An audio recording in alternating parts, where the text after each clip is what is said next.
Now to newly proposed state legislation aimed at protecting animals from abuse. The bill would create an online registry of convicted animal abusers, requiring them to register as offenders here in California. News 8's Richard Allen is here with more on how this registry would work.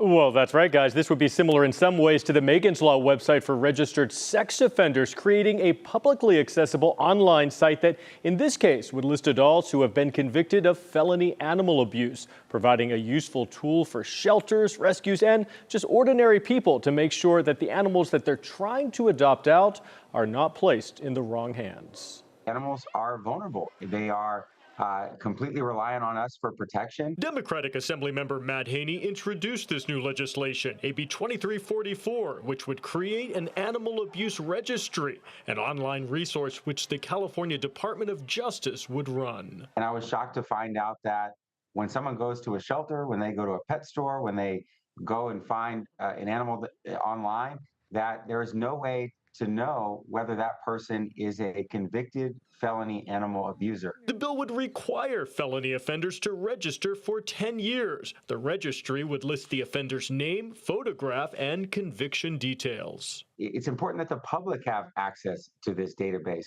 so that if someone comes and say, hey, I'll take these couple kittens, I'll adopt this dog, you can just easily search for this person's name and see if they've been convicted of felony animal abuse before you hand over this a vulnerable animal. It's important to have something like this. Michael Mackey with the Helen Woodward Animal Center says a registry like this would be invaluable for any organization or individual looking to adopt out a pet. If you go to a different part of the city, different part of the state, different part of the county, there's sometimes not that overlap of information with anything. So people can sometimes fall through the cracks. If you create a registry like this, no matter where you go, that is signaled in your record. Mackey says that Helen Woodward has seen a disturbing rise in the number of animal abuse cases over the past few years, including these kittens that were found zip-tied together, and this dog, Gertie, rescued from a Central California dogfighting ring. We like to think that she escaped. And while these animals are now on the mend, a registry would potentially prevent more abuse down the line. All of our fur babies all over the state are relying on us to get this done so that they're protected.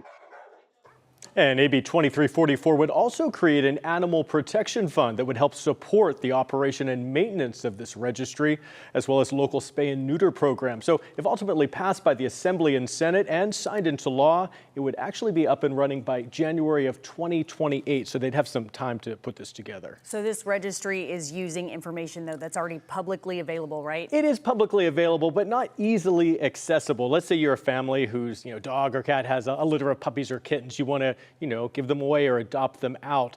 It's unrealistic to think that you're going to run a full criminal background check on those and whoever wants to adopt your little kittens or puppies. So this helps to expedite the process. Sounds like a pretty common sense procedure. Are any other states, have they put together this type of registry? Well, yeah. So if we pass it, we would actually be the third. Tennessee has actually had one in place for a decade now. In Florida, they started theirs just in January. But a lot of supporters say they would like to see other states adopt this and perhaps someday make this into sort of a nationwide database. You don't see much of a downside here. Right. Okay. Yeah. All right, Richard. Thank you so much. Thank you so much. All right.